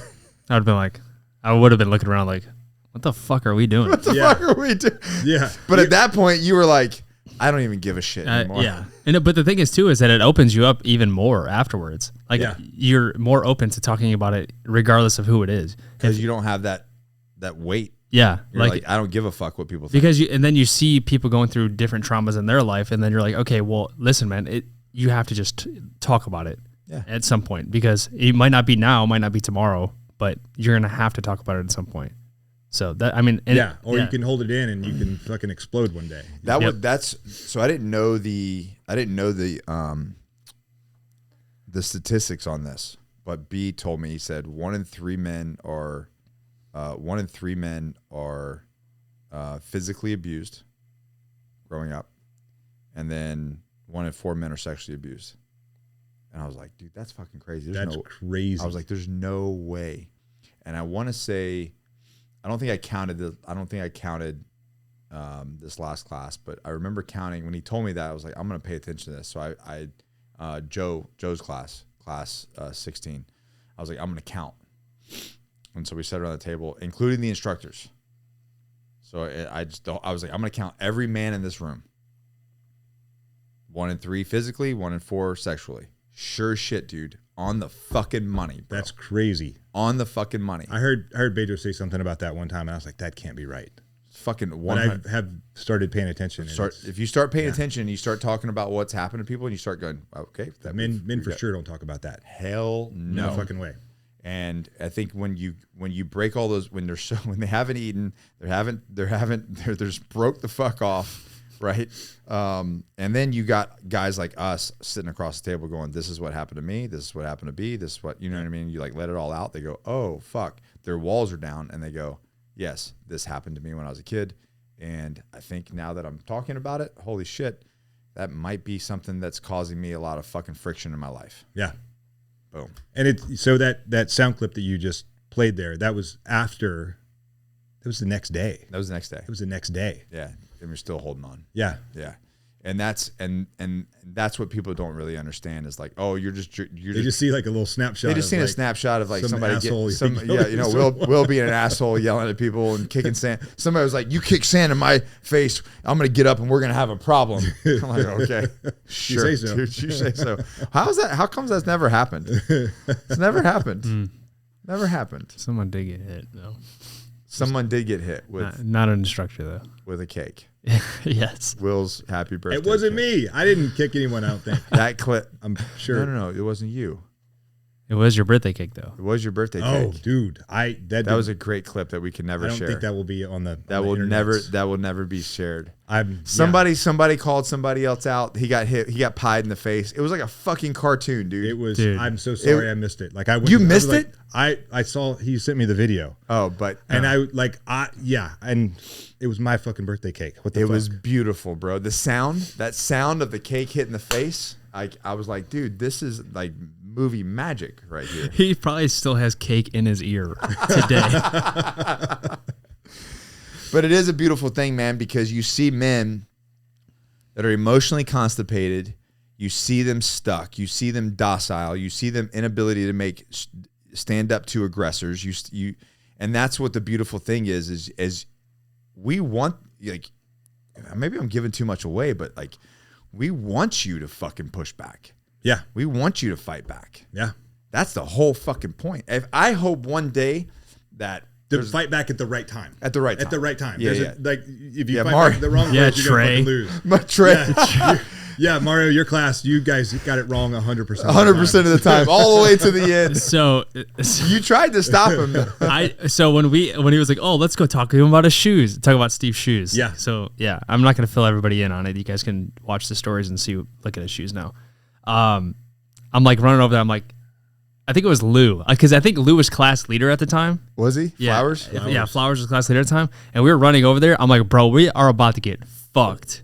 I was like, you guys know that, right? And then like fucked. And then Trey's trying to grab a bag. I was like, you know what? Fuck it. I'm going to try to grab a bag too. Steve's trying to put me in a chokehold. You guys are trying to do fucking logic on us. Like you're fucking. No. So yeah, Scott, I think it was Scott and Trey were trying to like, I just want to know. I'm like, and I'm just sitting there just staring at him. I'm just like blank minded. I'm like, it's anytime Steve's about to fuck us up right now. I just saw that video clip the other day. And I was boiling like, up. Oh my God. That was hysterical. Anyway. Like it blew up and I was like, I'm not even sure what's going on here. This got way out of hand real fast. But my goal, when I talk to Chris, my goal is always to figure out how to get the candidates to kind of bind together. Yeah. And just fucking like, now it's our project. Yeah. We don't work for you guys anymore. Yeah. I feel like this last class did that pretty well. They got real close towards the end. I dropped some. I'm like, listen, you need to learn when to. Like, I gave them a little hint. Of course, along the way. Yeah. Like I want them to fucking succeed. Yeah, I want them to get the most benefit. Mostly after watching that class fail miserably. His class, like most stupidest class ever. Come on, guys. That's why Mario graduated on him. Yeah, I know. There's like the best of the worst. Whatever. No, thanks for adding to my imposter syndrome, fuckers. Project trauma. But the thing is like what people don't really realize, and because they're just in the comments. Mario, how much fun was that? Dude, I would honestly do that again. Joe's trying to go back through. There should be a thing for the candidate. project grads. That's what he said. He said we should have all the project grads go do something like a separate thing that's even harder. Yeah. So yeah, I've talked to a bunch of guys that are just like, they go back and they're like, that fucking pit owned me. I'm going back and I'm fucking owning the pit. And they're on their own fucking time. I'm gonna go crawl the pit. They crawl the whole fucking thing. Yeah. I'm like, you, good for you. You got. But like, that's what I mean. Tell people like how much actual fun that you had. So, man, now that it's over and you're done, you want to go back. I mean, It's weird, right? I can't tell you on a scale 1 to 10 of how fun it was. I mean, I would say it was a 10.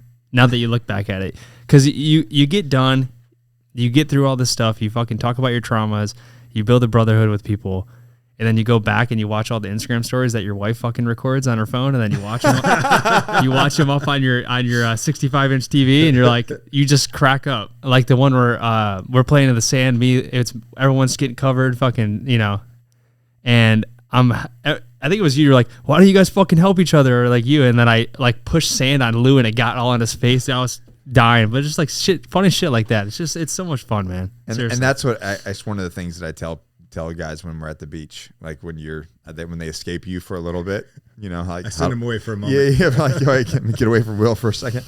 I tell them like, guys, you realize that my son watches this, and then we come to the beach and he reenacts this. He's a 3-year-old. He thinks this is fun.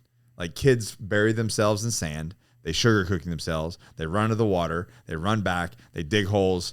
They think this is fun, but because there's an instructor candidate relationship, mentally you decide that, check out. Yeah. Oh, this is hard. Right. I'm being punished. Instead of going, but we're grown ass. First of all, we're grown ass men playing in the surf in the sand. Yeah. Like fucking children. You know what I mean? For ATK. For ATK. Anyways. Yeah. That's a big hurdle that I have to, sell people on. But what they don't see is hold on. Would you do it again? Would you pay the money? Would you pay the money? I would pay $1 million for that. See? Yeah. It's like the value that you get out. It's very hard to, like I said, I get probably as much value out of it as the guys going through it. Yeah. Because I'm there to learn, but I'm also there to give as well. And what they don't know is like it.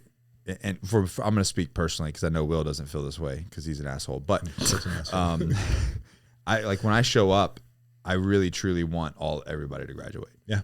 I'm like, dude, if you just. When I get on the phone with guys, I'm like, listen, we don't do salespeople anymore. I'm not a fucking sales guy. I'm one of the instructors. I want to make sure that we have the fucking right candidates. Yeah. If you're not the right person, I'm going to tell you you're not the right fucking person. But when they show up, I'm like, I want you to graduate. I want you to get out of your own way. I want you to flip the switch. I want you to break through some barriers, and I want you to fucking graduate. Yeah. And then it breaks my heart to watch people just quit on themselves when they go. This last I know, and I'm like, dude, in my head, I'm like, don't fucking do it. Yep. Don't do it. Just don't fucking do it. Yep. Yeah, the guy that he told his story, he was sitting in the back of the class. He was the bigger guy. Yeah, John. Yeah. You probably talked to him. Yeah, then. I got his video. Dude, when he was telling his story, I started to tear up. I looked over and Joe was crying too. Because the thing is too, like a lot of people fucking never fucking get it, man. I don't like seeing people quit on themselves. And I even like when they were out there by themselves, I kind of snuck because we're not supposed to talk as cadres to them. So I like snuck back and I was like, listen guys, like nothing in your fucking life has ever come. Anything good in your life has never come without anxiety, depression, fucking hard, difficult times. Yep. Yeah. And going through hard shit. So fucking stick it out. That's it. Yeah. And when he was done, I was like, fuck. It broke me, bro. Dude, I know. It broke me. Fuck. I didn't hear the story. B told me the story later, and I was like, fuck. Like when he quit, I was like, here's my number. Give me your number right now. Fucking reply to me when you get back to your room. Yeah. And but you know what? The transformation that he had, even though he was like there for 13 hours, like I think you saw the video. He was communicating with you as well. Yeah. So it was like fucking like heartfelt for sure. It was super impactful. Yeah. And you know what? And what I told one guy when he rang the bell, I said, listen, you found your threshold of what you can handle. It's a gift because now you know right where your threshold is, and you need to surpass that. Yep. You need to move that. You need to move that threshold where you're like, I mentally, physically can't handle this anymore. Now that's your level. Yep. Now you need to like go past that level. Yeah. Right. Did you see the video? We're preying on weak-minded men. Yeah. Yes, 100% preying on them. This will create unstable men. Terrible program. Really? That was a YouTube really? comment. I haven't read the comments for a while. That was a YouTube comment. On mine? Mm-hmm. Oh, wow. This will create unstable men? Unstable men. Terrible program. You mean men? Yeah. I think that's where, and people are like, why don't you just join the military? Well, one, you leave the military with trauma. You leave the project better. So there's a difference there. Yeah, whoever said that. And we have people who've been through the military. Yeah, there's fucking Joe was with the 75th Ranger Regiment. We have Chris, who's now an instructor, who is Air Force Special Operations. Doing all kinds of... Yeah, Yeah. If you didn't know the Air Force actually did some shit, well, they do. They do. There's one guy. Exactly know what they do. There's one guy that did some shit. At least he's fucking cool, man. Chris, I love you. You're badass. Stop finding all my shit on the internet, please. It's fucking weird. It creeps me out, man. What else? Oh, the other thing was with the whole, like, these guys, like, well, just join the military. Well, maybe they don't want to join the military. Yeah. Maybe they don't. They just want to experience. They want to test themselves. Like, there's nothing wrong with a man going, you know what? I've had an easy life. I didn't join the military. I didn't go to war. And I want to see if I have what it takes to push my own limits. Yeah, that was another reason I did it too. Well, I think we all need to... You got shot. I feel like your limit was tested, but cool. Good on you, bro. I think we all, men, Yes.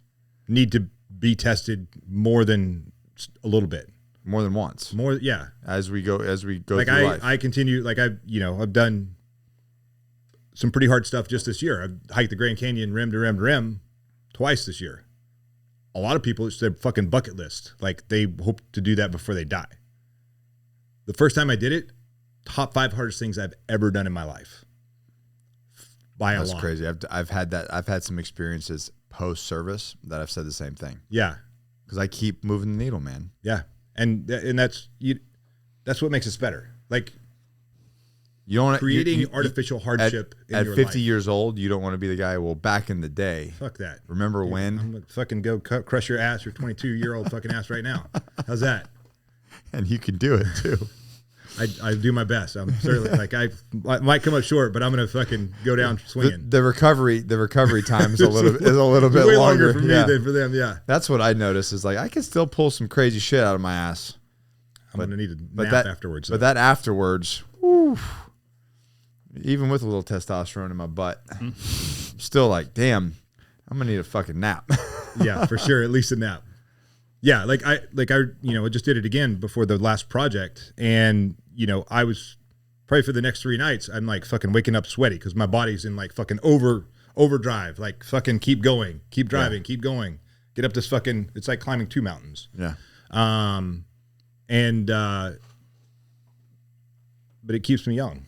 I'm 50 years old. I don't feel 50. You look fucking great for 50. Thank you. And you turned 50 at graduation, didn't you? Yeah. Last class. Yeah. Pretty dope. And which is why I got a couple birthday cakes. Thanks, Chris. What is his first one was flowers. Next one was birthday cakes. What could the next one be? What's the next one? I can't wait. I can't wait. He's gonna the problem is he's gonna keep escalating. It's gonna get harder and harder to figure it out. Yeah. It's always going to be something that someone has to take care of for the entire remainder of the project. Of course, or until they leave. And I'm a little disappointed in flowers. Actually, if I was him, I would have been sending a bouquet of flowers to Steve. Oh my God, that would every awesome. week for a while.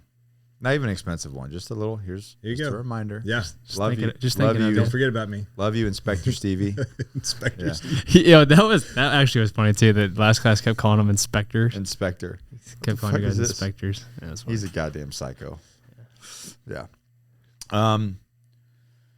So you like it? Yeah. Why?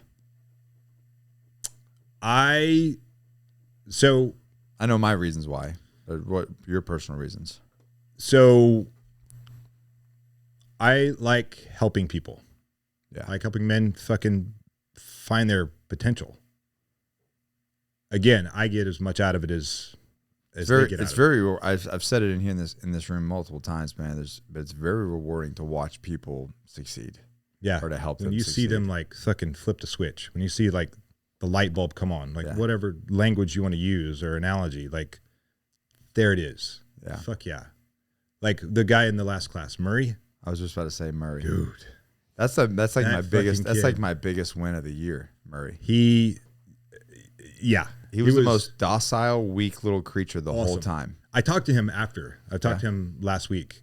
And How's he healing up? Because I was talking, he's pretty fucked up, but he's doing better. He was actually staying at Coker's house. Oh, cool. Like he was like, hey, I don't have a place to go. Can I stay at your house? So he's like staying at his house for like at least a week or something. Awesome. And I guess Murray's been through like several of these men's development programs that are out Really? there. I didn't know that. Wow. He told me that on the Zoom call because Coker wanted to talk about leadership stuff, and I'm like, hey, basically what I told him is you just got to fucking own it. Like you walk in the room, you fucking own it. Everything you do, you just fucking own it. And Oh, it's another guy. Coker was an infantry marine. Yeah, he was a Yeah. Marine. And he came through. Yeah, So yeah. you guys are fucking. Yeah. Your comments are dumb.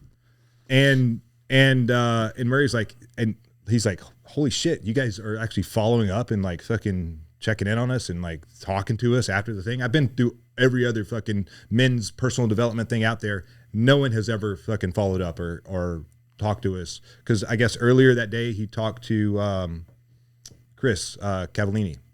And then, then he's like, I'm talking to Coker and then talking to Murray, and he's like, this is like, who does this? No one else does what you're doing. So I was like, awesome. Like, Well, you're that's what you're not in the paid for. project anymore. Like Right. you're in. We're like, you're part of the brotherhood. Yeah. That secret handshake, whatever. That's kind the of big. brotherhood. That's the biggest thing for me is just watching these guys, watching these men, who know that they're not living up to their potential, like in a short amount of time, and it really is. And that's the reason why that it looks so drastic, and it is so drastic, is because you compress so much time into 75 hours, and then you make it happen really fast. And that's when to see those guys at graduation, the way that their brains wired in such a short amount of time, you're like, wow, this is just what a beautiful thing. Yeah. It's And like awesome to and to watch. Murray to watch him at the FTX. Oh my God. I mean, he was the number one dude. He was. He went from like we're like, I don't know if you need to be here. Yeah, man. You're Legit. probably not gonna make it, buddy. yeah. I mean, And he ended up being one of the number. He like in that event, the way he finished, yeah. by far he finished number one. I mean the shenanigans out at the ranch with Murray. Oh my God. And being There's some Speaking of- videos out there. Speaking of you and shenanigans, I'm curious. Is this the 6th Navy SEAL? Is this the sixth Navy SEAL secret? That's The tactical thong. We'll put that on there. We'll put that. you know up what? That actually makes me want to go get a real thong and wear it next time. Like what's happening there, Will? Secret number 6 of the get naked mindset is to have a string up your butt. It's kind of like those Muay Thai steel cups where you like wrap the thing and the string goes up your butt crack, and it just makes you more pissed off. And that's why you were fighting with Murray right there. I was Murray and probably 5 other dudes that was right there. That was the kettlebell in the ditch, I think. Yeah, that's like And, that's one of your favorite That was favorite events. Isn't that was I do the thong or the kettlebell. Could you collectively together. Leighton sent me a video that I'm not going to play. I'll share it with you later. But it was right before that, and because the young man that particular young man, he didn't graduate. He'll come back through the next time. Bro, that guy is hard as fuck. He is. I didn't realize how hard he was. He's hard as fuck. But he's very passive. Yeah. And so I was working on some of that. But he's inside. He's tough. In a not very nice way. Yeah. And But he's tough on the inside. Leighton, he's like, I'm like, I have this kettlebell. Calling it a name, and I won't let him have it. I'm like, what the fuck are you gonna do about it? And like he comes over and I just kind of like big brother, like hand to the forehead and kind of shove him to the ground, and then he looked kind of pathetic, and then Leighton pans over and he like, there was a fucking camel right there. And he's like, the camel's even upset about this. Those fucking camels. I was like, who knew there was a camel there? That place is a weird place, man. It is a weird place. It's a fucking great place, though. It is a great place, but it is fucking weird. Like, I'm looking at what is it? It's a horse and a zebra together. What is that called? I have no idea. Hold on. You mix a horse and a zebra. Fuck. Zorse. Is it A zorse. Hebra? Is that right? It's is a that actually zorse. the thing? Is that actually That's the term? what it is. It's a zorse. There's a zorse there. I've seen it. I You saw it? Yeah. Yeah, it's a zorse. It's like the front go, zebra, Mario. back horse. Weird. Maybe that's why it's a zorse. Because I don't know. I don't know. I didn't know a zebra can a zebra and a horse could have babies. They have Hebra. similar DNA. It comes out with like a retarded. I think it's like how I thought that's how like donkeys were made. I don't know. I'm not a farm guy. Anyways, Will, what the fuck you got going on now? Let's see. I got a TED Talk coming up in November.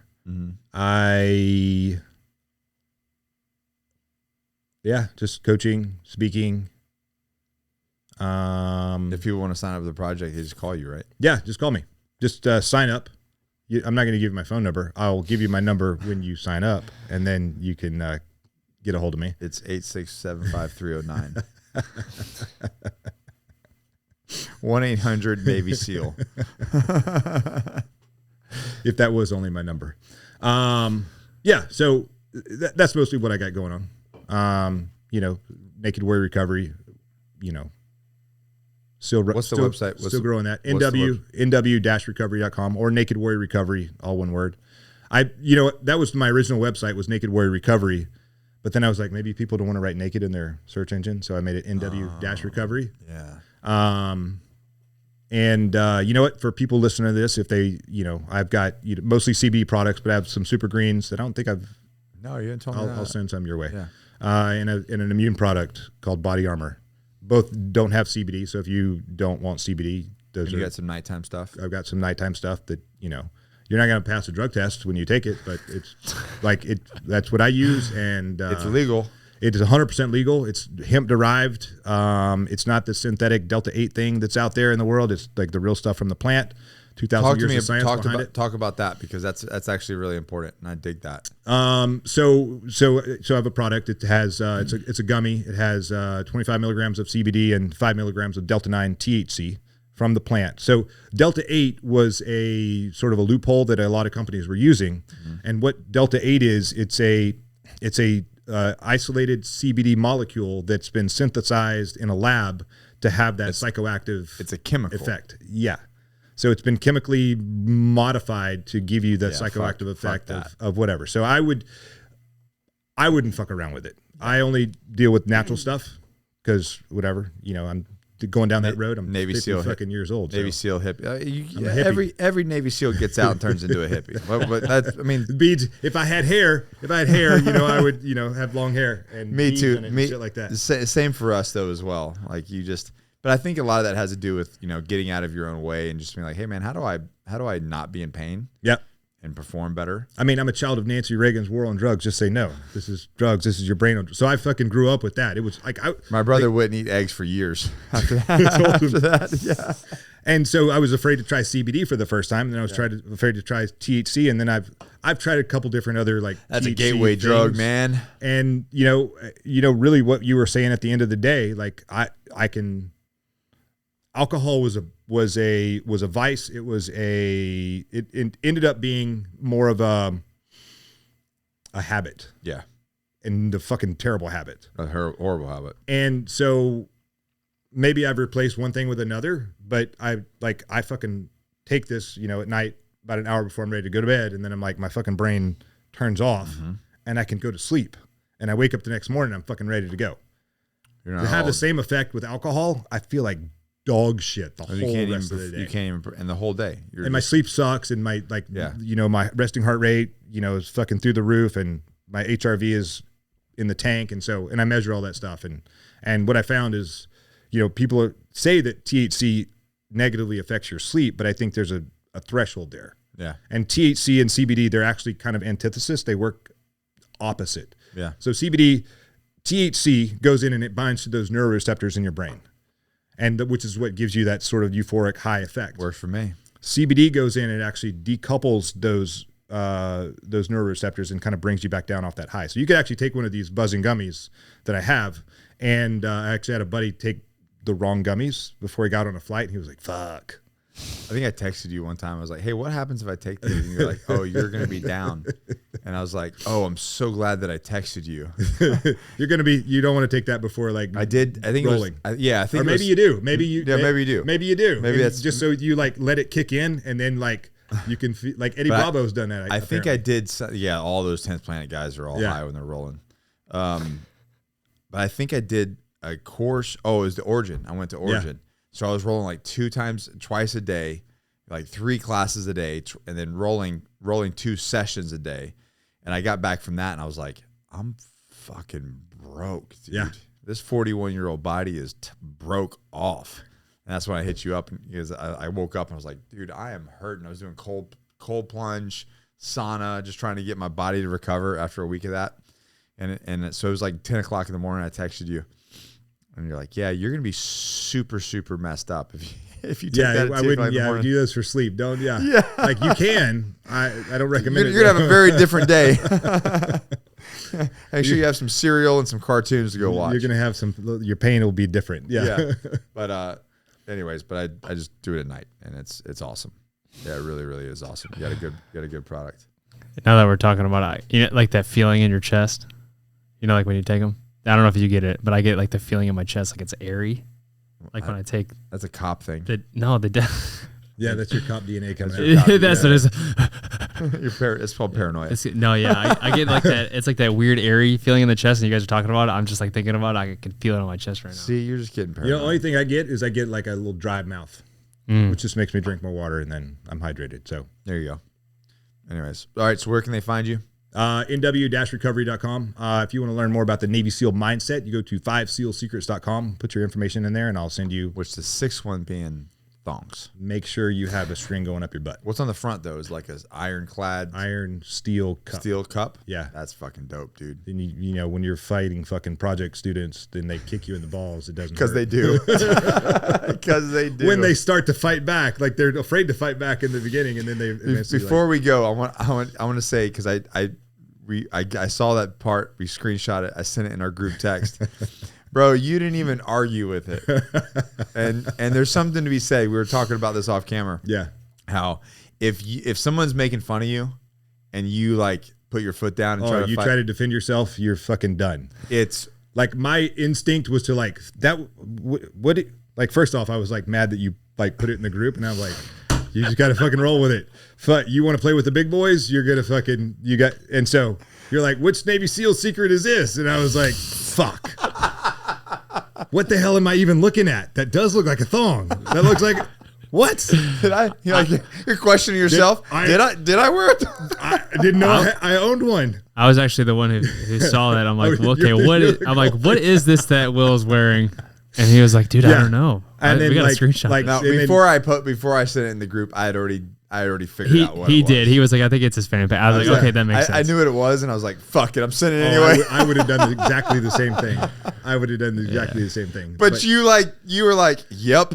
Sure did. Actually, I got it from you because you were like, when we went to breakfast, that when they were digging holes out in the pit, and you were like, oh, you said something about secret 6 through 10 or something like that, and I was like, well, I'm just gonna fucking turn around and use that. That's in secret 6 through 10. Like one of those is if you have a string up your ass, it makes you really pissed off. It makes you want to fight more aggressive for the enemy. Something like that. Yeah, it's like some Spartan shit. I get it, dude. Yeah, but that's a life lesson. If somebody's picking on you and you push back, you just got to fucking own it. Yeah, like you can't show. If I would have fought back, if I would have been like tried to defend myself, you guys would have eaten me for fucking dinner. They were all dying. There was no way I was going to give you that option. Byron does that to me though.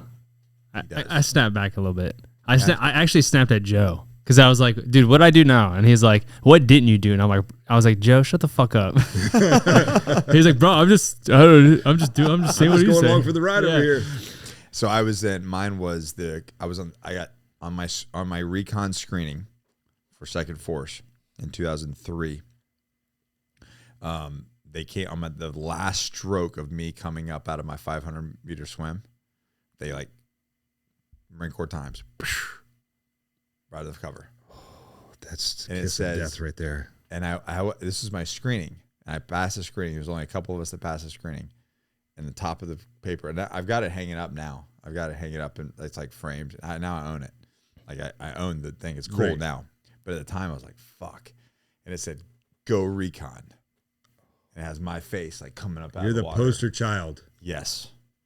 So I show up to RIP. I show up to Recon Indoctrination Platoon.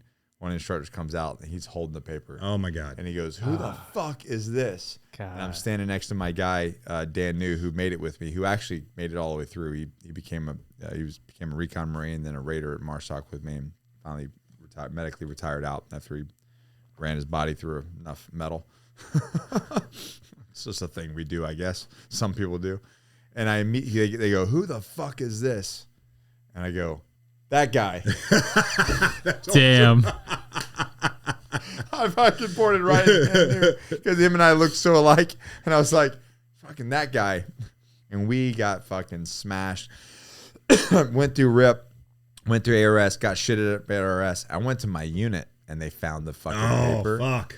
Bro, the cover of this was not Photoshop, like photocopied and was put on. I couldn't open a locker without it being in there. I couldn't go to the fucking PX with it being taped up on a wall.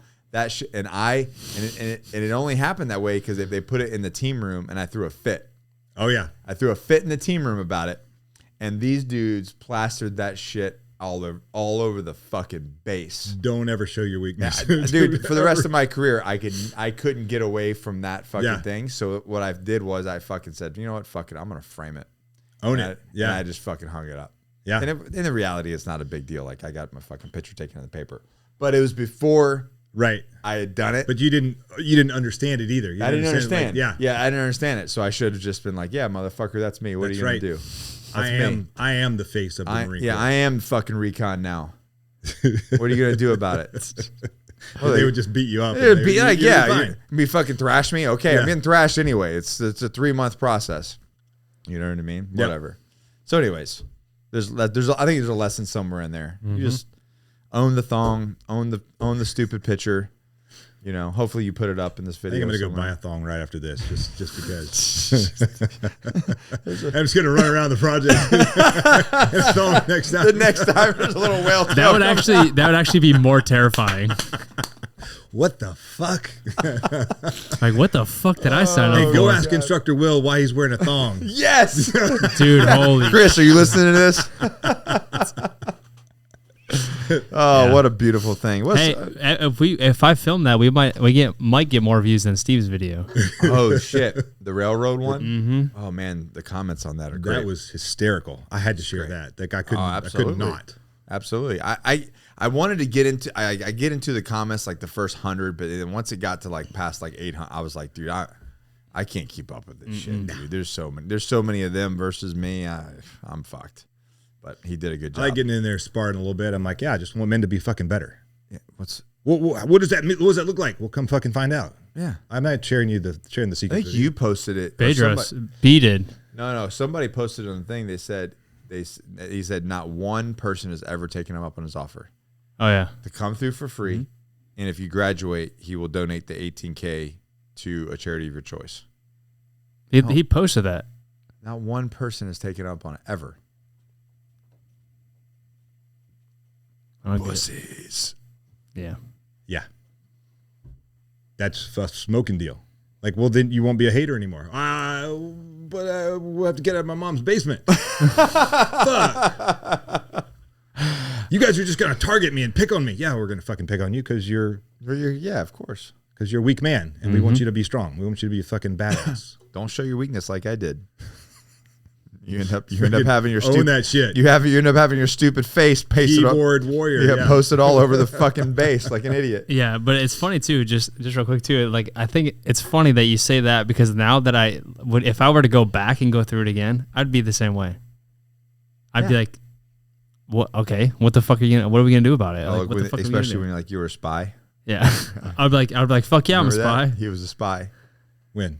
Because he had. Oh yeah. Because I came with. before, yeah. We were like, it was like a day into the pit, and Steve was like, I fucking remember. It was this the guy. first day. It was Steve was that night though. Yeah, Steve it was like I've seen you afternoon. before. It was yeah, like, yeah. It was dark already. Yeah. And he had shaved his head. Smart move by the way, Mario. And they were like, wait a minute, I fucking recognize you. Yeah. He's like, oh, you're a goddamn spy. Did not help you at all. Yeah, I was like, fuck. Yeah. Well, Will, thanks for coming out. Yeah, thanks for having me on here. I appreciate it. Go get the everybody go get the 5 Navy. Where do they get the 5 Navy SEAL Secrets? 5SEALsecrets.com. 5 SEAL Secrets. The number 5 SEAL Secrets, SEAL, like Navy SEAL Secrets.com. And it's 1 through 5. Yep, 1 through 5. And Jason Redmond supposedly has 6 through 7 or 6 60 something. I want to know what the other I keep asking this motherfucker what are the other secrets? I want to know the top secret ones. That's Those are actually the top book that I'm secret. writing right now. Is 5 SEAL Secrets of Leadership. Nice, dude. So you're just gonna expand that out a little bit. Yeah, I mean Tim Ferriss has the 4. He's a 4-hour guy. I'm like, maybe I can be the 5 SEALs. I hate that. 5 shit. SEALs secret guy. I think it's good, dude, and they are really good. And you know what's also really good? If you guys go find this gentleman and sign up for his newsletter. He's got fucking banging newsletters. I've already told you that. Who, mine? Yeah, Thank you. yeah. He's got banging newsletters. You should go get his newsletters. You'll learn something every single time. I don't know if you actually put a lot of thought into those, but Whatever I'm thinking about at the time. they're really good. They're really good. Will, I get them. I'm like, damn, Will, that was solid, man. That was good. Yeah. Thank you. I appreciate that. So go find him, and then if you want to sign up for the project, go hit the project, and you'll Yeah. talk to Will. Talk to me. Or you could be what's the most recent sign up name? Let's see. Hold on. I got it right here. We'll end with that. Uh-oh. We got, let's see. He's going to be the poster child.